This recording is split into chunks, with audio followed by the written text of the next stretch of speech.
Ceci est un livre audio autogénéré par Google. Présentation. Le panorama complexe de la non-distribution cinématographique. Dans l'introduction du numéro de la revue Réseau intitulé « Le cinéma fait-il son cinéma ?», Philippe Chantepie et Thomas Paris, 2019 page 11, font un constat rassurant. Le cinéma se porte bien et le numérique ne l'affecterait pas. Ainsi, malgré les bouleversements incomparables qui ont affecté la filière au cours des dernières décennies, avec une évidente accélération au cours de la seconde moitié des années 2010, numérisation de la production, de la distribution, de l'exploitation, apparition de nouveaux modèles économiques liés à la distribution en ligne avec le développement de la vidéo à la demande, évolution de l'écosystème de financement, arrivée de nouveaux acteurs puissants dans le domaine de la distribution, Netflix, Amazon Prime, Apple, recomposition industrielle, etc. Le niveau de la production de films ne cesse d'augmenter, CNC 2018 page 5, et le marché des salles est étonnamment prospère après des années de crise, CNC 2019 page 18. Cependant, quels sont les films qui accompagnent cette nouvelle vitalité du marché cinématographique ? Quelle typologie de production profite de cette nouvelle santé des salles de cinéma, liée au rôle de premier plan dorénavant joué par les multiplexes ? Comment les nouveaux systèmes d'intermédiation qui accompagnent le développement de la vidéo à la demande, secteur dominé par des acteurs issus des télécommunications, de la production audiovisuelle, de la grande distribution, de la publicité, etc., dictent-ils de nouveaux systèmes de valeur, OF 2013, et par là même remodèlent-ils l'offre autour de produits pensés, conçus, formatés pour centraliser le succès ? Car inéluctablement, le choix de concentrer des investissements massifs sur un produit cinématographique engendre aujourd'hui comme hier, et quel que soit le support de diffusion, une cumulation des ventes sur le dit produit, en vertu d'une économie du hit que la vidéo à la demande n'a fait que renforcer, contredisant les promesses du modèle de la longue traîne proposé par Chris Anderson, 2009. Ces productions qui constituent la traîne de ce dernier modèle, et que l'on qualifie de marché de niche, bénéficient dans le cadre français d'un statut particulier. Conformément à la valorisation symbolique historiquement opérée par la cinéphilie autour des valeurs d'indépendance et d'auteurisme, un marché de la production restreinte teinté d'une aura de qualité, Vernet 2017, s'est développé en France au sein de la filière cinématographique traditionnelle. Une économie de soutien constitue ainsi les fondations des apostrophes. Un cadre particulièrement réglementé au sein duquel se déploient des systèmes de financement qui permettent à des films à la rentabilisation incertaine de voir le jour en grand nombre, répondant ainsi au principe de diversité culturelle qui anime la politique culturelle française, au niveau national comme international, Leclerc 2019. Si la salle continue de structurer l'organisation des fenêtres de diffusion, au gré de la fameuse chronologie des médias qui impose des délais d'exclusivité propres aux différents modes d'exploitation, les salles de cinéma, la télévision, la vidéo matérialisée et dématérialisée, en fonction de leur modèle économique et de leur participation à la production des œuvres, d'autres configurations, alternatives, se développent parallèlement. On parle beaucoup aujourd'hui de la mise à disposition directe des œuvres en vidéo à la demande, en particulier lorsqu'il s'agit d'œuvres d'auteurs confirmées et respectées dans la sphère cinéphile.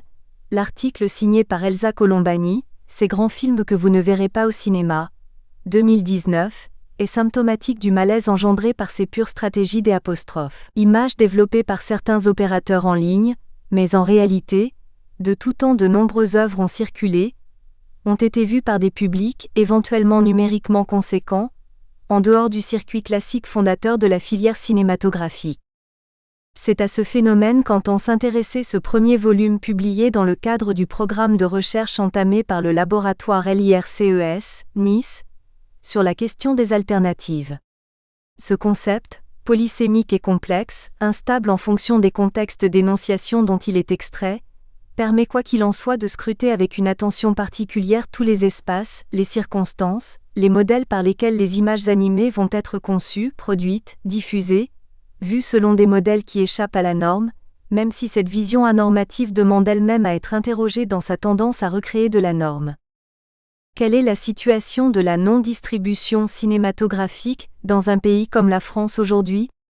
en particulier lorsqu'ils bénéficient des aides à la création allouées au niveau européen, Médias, Eurimage, au niveau national par le CNC ou au niveau régional par les collectivités territoriales investies. Les plans de financement des films de long métrage impliquent le plus souvent que des accords aient été négociés, en amont du tournage, avec des distributeurs, avances ou des diffuseurs, les chaînes de télévision en particulier. Et pourtant, même si cela reste plus anecdotique lorsque l'on évoque les films de fiction, un nombre conséquent de films sont produits sans assurance aucune en matière de distribution. La situation est encore différente pour ce qui concerne le court-métrage, de fiction, d'animation, documentaire, pour laquelle la distribution en salle reste complexe, malgré le travail décisif opéré par l'Agence du court-métrage et les aides spécifiquement allouées par le CNC. Que deviennent dès lors ces films ? Lorsque l'on évoque l'existence de réseaux alternatifs de diffusion des films, la question des festivals s'impose au premier plan. Par leur volonté de se démarquer du travail opéré par le réseau de l'exploitation commerciale, ces manifestations se sont par nature intéressées aux productions qui étaient invisibles ou mal exposées dans les salles, en raison de leur durée, le court et le moyen métrage ou plus accessoirement le très long métrage, de leur origine, les films issus des cinématographies dites peu diffusées, représentatifs de la diversité de la production cinématographique mondiale, de leur format de production, historiquement les films tournés dans des formats réduits analogiques, puis la vidéo, les films tournés sur des téléphones portables, etc., de leur genre, les documentaires, les films expérimentaux, les films scientifiques, de leur contexte de production, les films d'école, les films amateurs, ou tout simplement de leur contenu, on connaît l'apostrophe. Importance du réseau festivalier pour donner une visibilité aux œuvres engagées, politiquement incorrectes, ou d'une manière générale soumises à la censure, du marché le plus souvent, pour des raisons idéologiques ou morales. Parce qu'ils restent, en France, les principaux acteurs de la circulation des films sans distributeur, nous poursuivrons ce volume par un rappel du rôle éminent joué par les festivals de cinéma en France, par le biais d'une interview menée avec Antoine Leclerc, coordinateur de l'association Carrefour des festivals et délégué général du Festival de cinéma d'Alès, LT Inhérence. Comme tendent à l'induire les remarques précédentes, la nécessité de penser l'exposition des films sans distributeur se fait d'autant plus sentir qu'il s'agit de productions qui s'éloignent du schéma normatif du film de long métrage de fiction français ou états-unien, et qui constituent le modèle dominant dans la distribution française. Sur les 684 films inédits sortis en 2018, on compte en effet 52% de films français et 18,9% de films états-uniens, CNC 2019b, page 43, chiffre qui appelle par ailleurs à être corrélé avec l'exposition dont bénéficient les autres films, dès lors que ce sont globalement ceux qui sont distribués sur des combinaisons de sorties extrêmement réduites. Parmi les films qui sortent de ce schéma dominant, qui est aussi très clairement celui que plébiscitent les spectateurs dans leur choix de consommation en salle, on trouve en particulier les films documentaires. L'existence de très nombreux festivals dédiés à ce genre particulier témoigne du besoin d'imaginer des espaces alternatifs d'exposition pour ces œuvres qui parviennent mal à s'imposer sur le grand écran, sans être pour autant forcément formatés pour les créneaux télévisuels dédiés. D'autres dispositifs ont été expérimentés en France pour soutenir la diffusion de ces films, en particulier lorsqu'ils ne bénéficient pas d'une distribution en salle. Clément Salamand évoque par exemple le rôle central joué par l'association Images en bibliothèque pour proposer et expérimenter de nouveaux dispositifs de diffusion et de médiation. https://imagesenbibliothèque.fr/mission-action parenthèse fermante autour des films documentaires au sein des nombreuses médiathèques françaises adhérentes à son réseau. Parmi les autres réseaux qui réalisent un travail de fond pour faciliter la circulation d'œuvres, Atypique se distingue en France le travail réalisé par l'ACID, Association Cinéma Indépendant pour sa diffusion, née en 1992 sur la base du manifeste Résister, signé l'année précédente par 180 cinéastes et qui n'a rien perdu de son actualité. Ce texte se concluait par un véritable appel à la résistance, puisqu'il s'agissait pour les signataires, selon cette ligne de conduite, de résister, de ne pas se laisser imposer une morale qui n'est pas la leur. Une morale qui ne pense qu'en termes de classement, de hiérarchie, d'exclusion, d'argent. Et donc de résister en donnant une vraie chance à tous les films d'être vus. https://www.lacide.org/fr/l-association-presentation Afin d'approfondir le rôle joué par ce réseau au cœur de la problématique des films sans distributeur, une interview a été réalisée par Bruno Girard auprès de Fabienne Enclos, déléguée générale de l'ACIDE.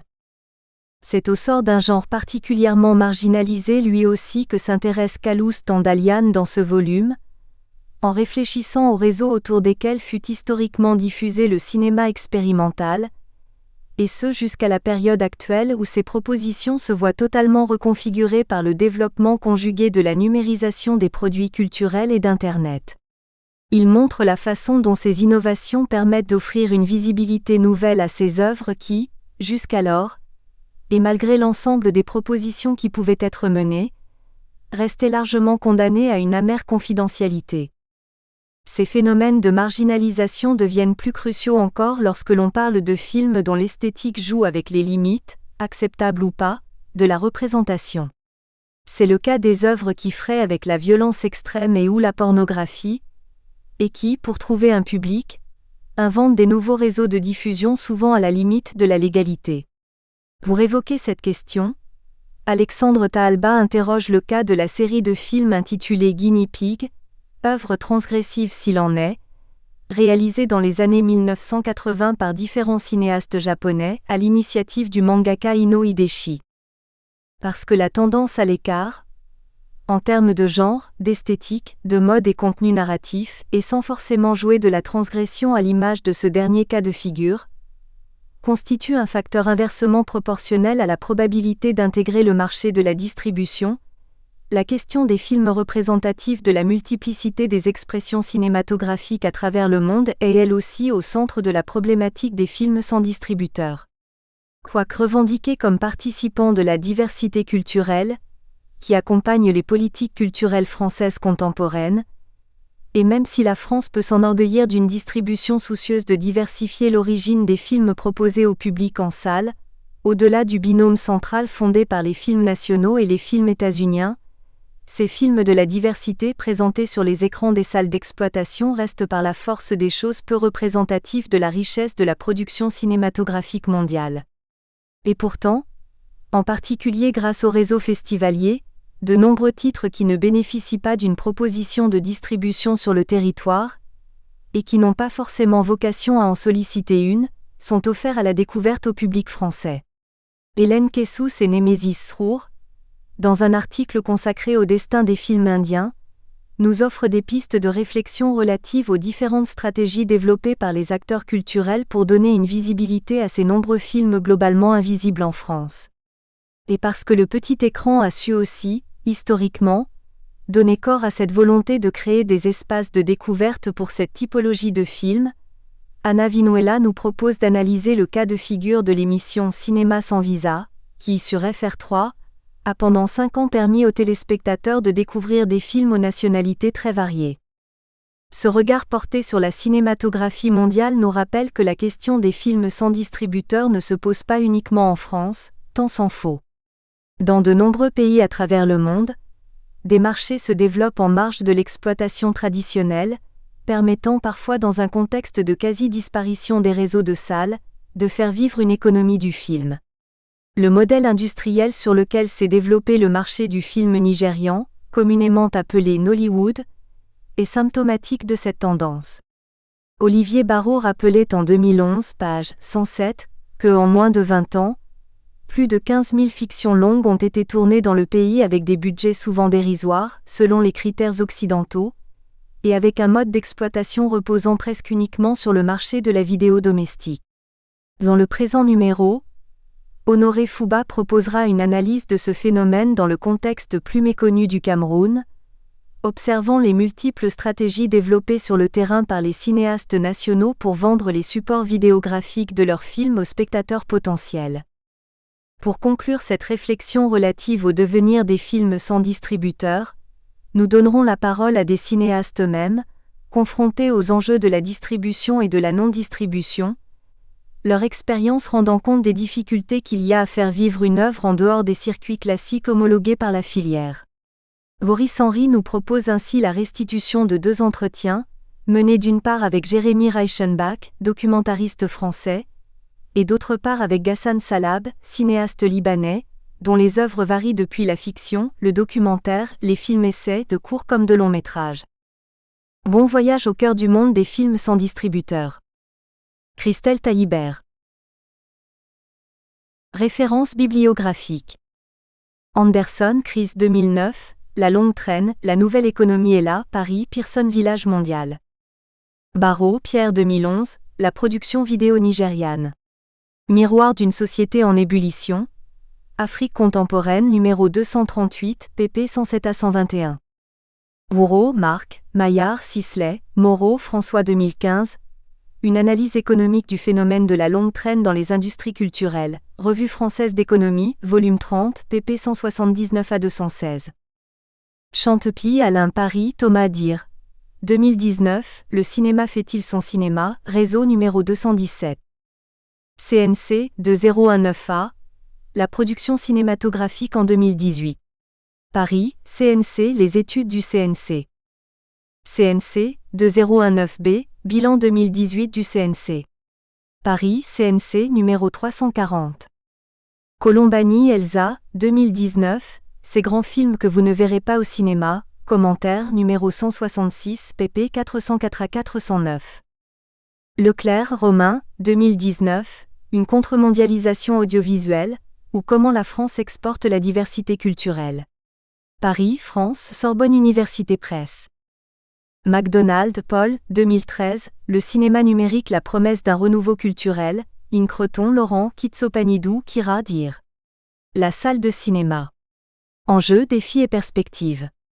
Paris, Armand, Colin, pp 147 à 178. Roueff, Olivier, 2013, Les homologies structurales, une magie sociale sans magicien? La place des intermédiaires dans la fabrique des valeurs, In Coulangeon, Philippe et Al, Dir. 30 ans après la distinction, de Pierre Bourdieu. Paris, La découverte, pp 153 à 164. Vernet, Guillaume, 2017, Aux origines d'un discours critique, la tradition de la qualité et la qualité française. La bataille de la qualité ou la mise en place du soutien de l'État aux films de qualité en France, 1944 à 1953. Rennes, Université Rennes 2, thèse de doctorat en cinéma. Les festivals, un espace privilégié pour accueillir les films sans distributeur? Christelle Taillibert, Université Côte d'Azur, LIRCES. Avant-propos. Dans l'après-Seconde Guerre mondiale, sur la base du modèle initialement proposé par la Mostra de Venise, se développent dans tous les pays dont l'industrie cinématographique est conséquente de grands festivals internationaux appelés à constituer des vitrines des productions nationales prestigieuses ou considérées comme telles, à rendre compte sur la scène internationale de la vitalité culturelle et économique des pays représentés, Cannes, Venise, Berlin, Locarno. Accueille des manifestations qui sont avidement fréquentées par les cinéphiles, formés à l'école des ciné-clubs et des revues spécialisées, et qui se réjouissent de la consécration dont y bénéficie l'art cinématographique, de la possibilité de découvrir des films provenant du monde entier et de côtoyer les professionnels. Mais cet engouement est de courte durée pour ces amoureux d'un cinéma esthétiquement et moralement exigeant, engagés sur la route de l'innovation, de l'expérimentation de formes et des modèles de narration. À Cannes, dès 1958, des critiques s'élèvent. Guy Alombert et François Chevassus, dans les pages d'Images et Sons, critiquent l'académisme de la manifestation, accusés eux par tous les participants d'être ternes, monotones, lassant eux. Et pour expliquer ce peu d'engouement, les deux chroniqueurs font un constat implacable. Si le festival fut décevant, c'est surtout au film qu'il le doit. Leur conformisme esthétique et intellectuel fut la chose la plus attristante, et la cause de l'ennui poli qui régna à Cannes pendant ces 15 jours. Cette amertume ne fait que se renforcer au cours des éditions suivantes. Qui nous en voudrait si nous prenions ici la précaution de passer sous silence des films qui, par leur extrême médiocrité, ont réuni contre eux l'unanimité? Concluait Philippe Durand 3 ans plus tard. Est-ce à dire que le cinéma n'a alors plus rien à dire? Qu'il est condamné à une reconduction des formes, des recettes, des récits éprouvés et validés par le box-office? Non, bien entendu. Que ce soit au niveau national comme international, l'innovation fourmille, elle aussi alimentée par les appétits nés du formidable engouement cinéphile propre à l'époque. Mais ces films ne trouvent pas forcément une place dans les rouages de la distribution en salle. Leur format, leur genre, leur origine, leur mode de production, leur contenu les écartent souvent de cette voie royale constitutive du modèle économique traditionnel autour duquel s'est historiquement construite la filière cinématographique. Parce que ce sont dans ces productions, souvent exclues de la distribution, que les cinéphiles trouvent une émulation esthétique, d'autres typologies de festivals de cinéma, sous l'influence croisée de la cinéphilie montante et du renouveau des moyens d'action des groupements d'éducation populaire, commencent à voir le jour au cours de cette même période. Sur un modèle plus local, plus éditorialisé, moins médiatisé, des manifestations empruntant aux festivals internationaux leur modèle événementiel vont ainsi se proposer comme de nouvelles interfaces de découverte de productions filmiques qui, par nature, ne trouvent pas forcément leur place dans le panorama de la distribution, leur offrant ainsi une visibilité nouvelle. Le court-métrage, forme propre à l'innovation par nature, est au cœur de ce renouveau festivalier.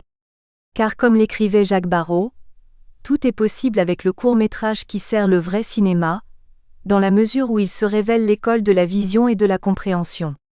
Les Journées internationales du film de court-métrage, créées en 1955 à Tours, ouvrent le bal des multiples manifestations qui, par la suite et jusqu'à aujourd'hui, vont exclusivement se consacrer à ce format spécifique. Ces festivals spécialisés dans le format court vont ainsi, inversement proportionnellement, accompagner la place de plus en plus faible consacrée au court-métrage dans les séances de cinéma en salle, après l'élan occasionné dans les années 50 par le groupe des 30. Au moment de la disparition du Festival de Tours, en 1971, une autre manifestation d'envergure prend le relais avec l'ouverture du Festival du court-métrage de Grenoble, qui migrera ensuite à Lille.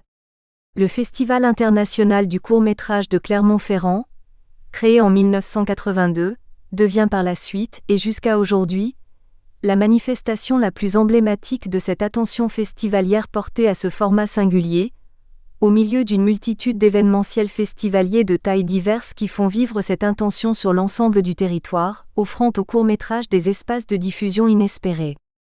Certains genres, parce qu'ils ne bénéficient en salle que de fenêtres d'exposition très réduites, constituent des créneaux particulièrement prisés par ces cinéphiles, souvent liés à des ciné-clubs, qui souhaitent investir le modèle festivalier pour renouveler les modes d'action éducative en direction du public.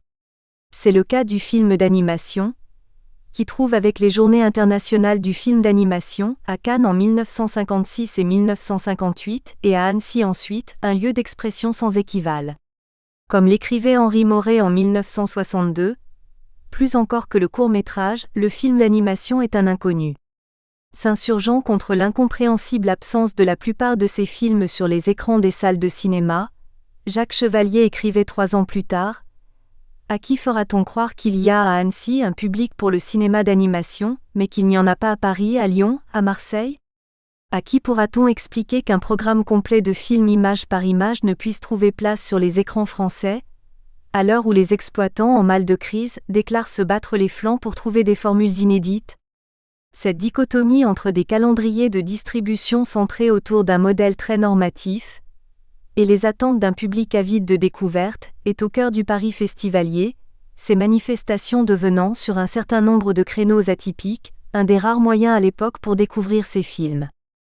Les rencontres internationales du film pour la jeunesse, créées elles aussi à Cannes, mais en 1960, poursuivaient les mêmes objectifs autour d'un autre genre, celui des films jeunes publics, ou comme on le disait alors, pour la jeunesse, afin de donner à voir des productions de qualité en provenance du monde entier, mais qui n'avaient que rarement la possibilité d'une sortie nationale. Plus globalement, la fronde festivalière contre une industrie du film qui décourageait le renouvellement des formes et des contenus, qui fermait les portes de la distribution aux œuvres atypiques, s'est sémantiquement ancrée dans une lutte en faveur d'un cinéma qualifié d'indépendant. L'histoire du Festival du jeune cinéma de hier est emblématique de cette volonté de favoriser une expression libre, multiple, hors norme dans le domaine des images animées. Les comptes rendus que Hubert Arnaud a publiés dans les colonnes d'Images et Sons à propos de cette manifestation sont particulièrement éloquents sur ce point. Il décrit en effet une manifestation désireuse, d'œuvrer pour faire connaître des films que les a priori stupides du grand commerce cinématographique refoulent automatiquement, de donner à des premières œuvres ou à des réalisateurs qui cherchent à trouver place dans le rang encombré des gens qui font des films, une tribune et une audience. Ce jeune cinéma, vanté pour son indépendance, était souvent un cinéma amateur. Très tôt, ce qui va devenir un créneau majeur pour le monde festivalier constitue un choix d'éditorialisation privilégié pour les animateurs de ce réseau. Le fait que, par définition, ce type de production ne soit pas appelé à bénéficier d'une distribution en salle contribue largement à cet engouement. Notons enfin que l'intérêt porté par les festivals pour les films issus de la diversité est lui aussi très ancien, et complète ce panorama d'un secteur qui s'est totalement pensé en complémentarité avec la distribution en salle. Le succès des Journées de Poitiers, créé en 1963, et qui se consacrait tous les ans à une cinématographie nationale, visant la connaissance d'un pays par son cinéma, par son art graphique et par de fréquents entretiens avec une délégation importante de ce pays, augure de ce qui va constituer tout un créneau éditorial pour les festivals, combler la faiblesse de la représentation dans les salles des films provenant des cinématographies du monde entier, y compris bien souvent de pays mitoyens. Fidèles à la ligne directrice proposée par ces manifestations pionnières, les festivals de films, aujourd'hui en France, forment un réseau particulièrement dynamique, vivant, en constant renouvellement, et qui entretient avec le public une relation de confiance apte à conforter cette volonté d'explorer les marges, de donner à voir ce que l'on ne peut pas découvrir ailleurs, d'offrir des vitrines privilégiées à des expressions filmiques variées. Que ce soit pour défricher l'actualité du cinéma documentaire, pour donner la voix à des œuvres engagées, pour donner à découvrir la scène expérimentale, pour valoriser la richesse de la production amateur, pour aller à la rencontre de cinématographies variées à travers le monde, ou tout simplement pour valoriser l'art comme unique instrument de mesure cinématographique, les festivals de films aujourd'hui constituent des acteurs incontournables en faveur de la circulation des films sans distributeur à la recherche d'un public. Afin d'aller plus loin dans la réflexion relative au rôle joué aujourd'hui par ces manifestations à travers la France, nous proposons à la suite de ces notes liminaires la retranscription d'un entretien mené avec Antoine Leclerc. Il s'agit dans le cadre de ce sujet d'un interlocuteur privilégié au regard de sa double casquette, de coordinateur de l'association Carrefour des festivals d'une part, association qui facilite les échanges entre les festivals de cinéma en France et œuvre à la reconnaissance du travail important de ces structures, et de délégué général du Festival de cinéma d'Alès, mieux connu sous son titre, Itinérance. L'objet de cette interview est de sonder le rôle joué par les festivals au regard des films sans distributeur. Êtes-vous d'accord avec l'idée que ces manifestations représentent aujourd'hui un terrain privilégié pour l'exposition de ces films particuliers ? Antoine Leclerc. Oui, les festivals de cinéma sont historiquement un des endroits où les films sans distributeur trouvent des audiences, et parfois d'ailleurs des audiences plus significatives que dans le cadre de sorties nationales. Certains films ne font que quelques centaines d'entrées en sortie nationale, quand parfois des films sans distributeur, par exemple issus de cinématographie peu diffusée, peuvent avoir des audiences supérieures lors d'une seule séance, a fortiori en cumulant quelques séances en festival. Donc oui, historiquement, les festivals ont joué un rôle d'exposition d'œuvres peu ou pas ou plus exposées ou émergentes, des œuvres parfois fortes, sans distributeur. Ils jouent un peu le rôle officieux ou pas de second marché. Alors est-ce qu'il est second, est-ce que c'est un marché, ce sont des questions complexes. En tout cas, c'est une réalité. Y compris pour des vendeurs internationaux d'ailleurs, qui trouvent auprès des festivals une économie de location et une manière d'exposer des films pour ceux qui n'ont pas trouvé de distributeur, qui n'ont pas de sortie nationale. Néanmoins, cela peut donner lieu à des espaces de diffusion plus ou moins importants, à des audiences plus ou moins importantes et à une économie plus ou moins importante, mais quoi qu'il en soit, pour un vendeur international, ce n'est pas négligeable. Cela finance en général allègrement un poste de responsable des festivals. Pour ces vendeurs internationaux, est-ce qu'une diffusion en festival est une fin en soi ? Ou bien cette étape est-elle envisagée comme un tremplin pour trouver un distributeur et espérer une véritable distribution en salle ? À part quelques festivals qui sont des vraies plateformes d'exposition, peu de festivals jouent aujourd'hui ce rôle. Et d'ailleurs, c'est un paradoxe. À Cannes, par exemple, 90% des films arrivent avec un distributeur car la sélection à Cannes fait que les films trouvent des distributeurs. Aujourd'hui, les contrats sont signés plutôt avant. Ce n'est pas tout à fait vrai dans les sections parallèles. Je pourrais dire pratiquement la même chose pour la Berlinale.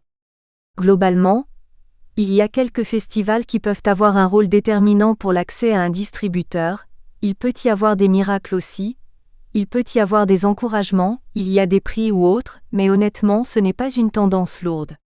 Il y a peu de festivals à travers la France, à vocation culturelle, même s'ils bénéficient d'audiences parfois importantes, qui peuvent se prétendre déterminantes pour le sort de beaucoup de films chaque année.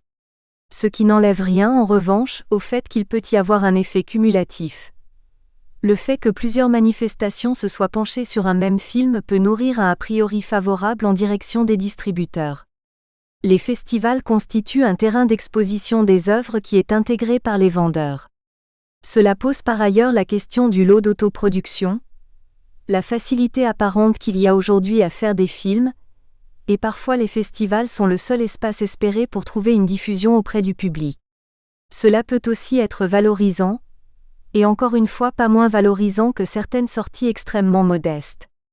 Donc il y a quelques manifestations qui peuvent avoir un rôle déterminant dans le parcours d'un film, qui peuvent avoir un rôle d'accélérateur, ce qui est différent d'un festival qui cherche à accompagner la promotion d'un film, son exposition, lorsque le distributeur est souvent déjà là. Et c'est à mettre en perspective avec le fait qu'un grand nombre de films maintenant, les films français en particulier, ont des distributeurs très en amont. Ceci est lié au système spécifique du financement des œuvres en France ? Oui, en préachat, en coproduction, en déclaration d'intention dès l'étape de la production. J'ai vu passer en commission des films présentant des lettres d'intention très courtoises, destinées à les soutenir lors de passages à des guichets.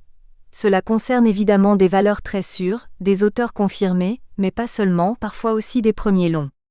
Et c'est là où les festivals jouent un autre rôle, celui d'accompagner en amont, par le biais d'ateliers, de bourses, et en particulier de bourses d'aide au développement, de bourses d'aide au scénario.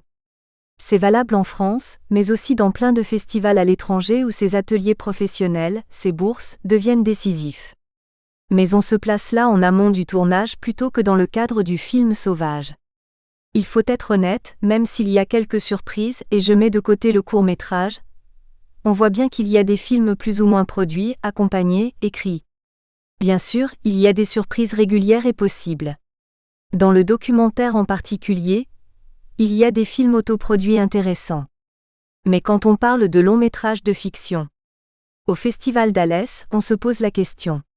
On travaille beaucoup avec des distributeurs, avec quelques vendeurs, on n'a pas vocation à prétendre à l'exclusivité, mais néanmoins on reçoit aussi des films spontanés, et c'est normal qu'on se décarcasse pour les visionner. Mais il faut être honnête, il n'y a pas de miracle. Le taux de sélectivité est inversement proportionnel à l'accompagnement du film, à son financement. Je ne parle pas de son financement en volume, il y a des films produits avec très peu d'argent qui sont le fruit d'une démarche, avec des gens identifiés qui ont bossé dessus, le film peut être sous-financé et néanmoins intéressant. Mais c'est vraiment très rare qu'un film spontané que personne n'a vu venir s'impose. Et pour un deuxième film, est-ce que le fait d'avoir bénéficié d'une bonne exposition en festival pour le premier permet plus facilement de trouver un distributeur en amont de la production ? Est-ce que cela joue sur la carte de visite ? Ce qui est sûr, c'est qu'en France, il y a une attention particulière sur les premiers films qui se vérifie à Cannes par exemple. À Cannes, c'est la guerre sur les premiers films. Et il y a des festivals dédiés au premier, au second long métrage. Globalement, il y a un accompagnement qui est positif, une attention, y compris du CNC. Le paradoxe, c'est que le plus difficile, ce n'est pas le passage du premier au deuxième, mais surtout le passage du deuxième au troisième. En général, lorsqu'un premier long métrage identifié a fait un beau parcours, notamment en festival, souvent la suite de courts qui ont pu eux aussi circuler en festival avant, il y a une communauté qui s'est mise en place autour de la production, il y a des signaux avant-coureurs. Un premier long remarqué peut faciliter le passage au second. Si le second ne marche pas, là, ça peut devenir plus compliqué, même si le premier était prometteur. Les premiers longs métrages, considérés comme ayant une certaine fraîcheur, induisent une sorte de bienveillance, consciente ou pas, du sélectionneur, du programmateur. Il y a tout un tropisme autour des premiers films, et d'ailleurs il y a un taux de premiers films assez important en France, et après il y a le passage au second. Et le gap, il est du deuxième au troisième. C'est tout le problème actuellement, où un discours néolibéral tente à avancer l'idée qu'il serait bon de faire tout de suite les deuxième ou troisième films qui marchent. Les nouveaux postulats économiques tendent à négliger le fait qu'au cinéma, on parle de prototype à chaque fois, qu'il ne peut pas y avoir de garantie de bonne fin ni de garantie de résultat à la hauteur des attentes. C'est dans ce sens que l'écosystème des festivals est aussi intéressant en termes de valorisation des premières œuvres. Les films du milieu qui font le marché, qui font les sélections internationales en festival, ont souvent été précédés d'un premier long remarqué dans un festival. Ce film n'a peut-être fait que 40 000 ou 50 000 entrées, mais ce n'est pas rien, c'est un accueil modeste pour un film qui était construit sur une architecture modeste avec une sortie modeste, mais il n'empêche que le film a pu être remarqué et que derrière il y a pu y avoir un deuxième ou un troisième film qui cartonne. Si on coupe, si l'on n'a pas l'effet premier film, c'est idiot d'espérer le second, c'est un raisonnement absurde. Et sur la base de ce constat, quel rôle peuvent jouer les festivals pour pallier un système qui peut s'avérer déficient dans l'accompagnement des films, éventuellement sans distributeur, réalisés par des jeunes réalisateurs en début de carrière? Pour répondre à cette question, il faut vraiment distinguer les films français et les films étrangers. Il y a beaucoup de films étrangers intéressants qui n'ont pas de distributeur. Même si beaucoup de films sortent en France, il n'y a pas nécessairement l'espace nécessaire pour en montrer davantage en salle. Les manifestations à l'image du Festival du film italien de Villeroux, ou de Cinémed, Festival du cinéma méditerranéen, à Montpellier, présentent des films qui ont un distributeur, et d'autres qui n'en ont pas, et qui n'en auront vraisemblablement pas, ce qui n'empêche pas dans ce contexte de bénéficier d'une audience et d'une circulation internationale. Pour les films français, ce sont surtout les avant-premières qui rassemblent les audiences les plus significatives. Ensuite, même si les producteurs renoncent à une distribution en salle, le film peut multiplier les séances en festival. Donc ne pas être distribué ne signifie pas que le film ne sera pas vu, il y a vraiment un distinguo. Le fait pour un réalisateur d'entretenir des relations privilégiées avec tel ou tel festival constitue-t-il un atout, même s'il n'a pas de distributeur, pour que ses films soient vus? Oui, cet accompagnement se vérifie dès le court-métrage. Certaines manifestations généralistes, qui accueillent des réalisateurs de courts-métrages, accompagneront leur passage vers le long-métrage. Il y aura une attention particulière, qui fait que quand bien même en l'absence de distributeur, le festival pourra avoir le souhait d'accompagner le réalisateur. Cependant, en France, la réalisation d'un long-métrage s'inscrit souvent dans un modèle.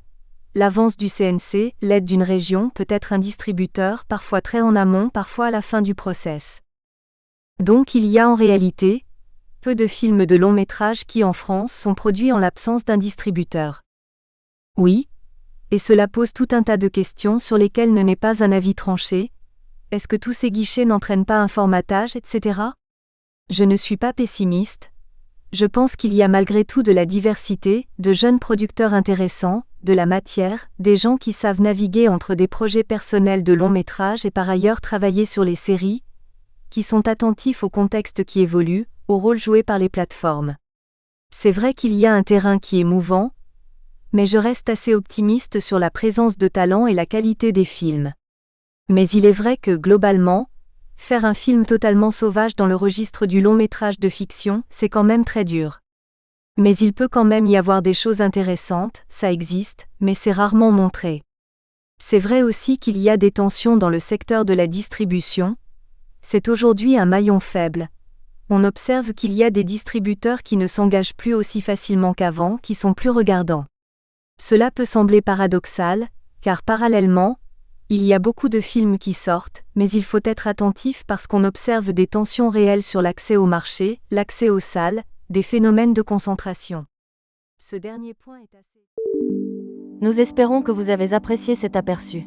Pour continuer à écouter ce livre audio sur Google Play Livres, utilisez le lien dans la description de la vidéo.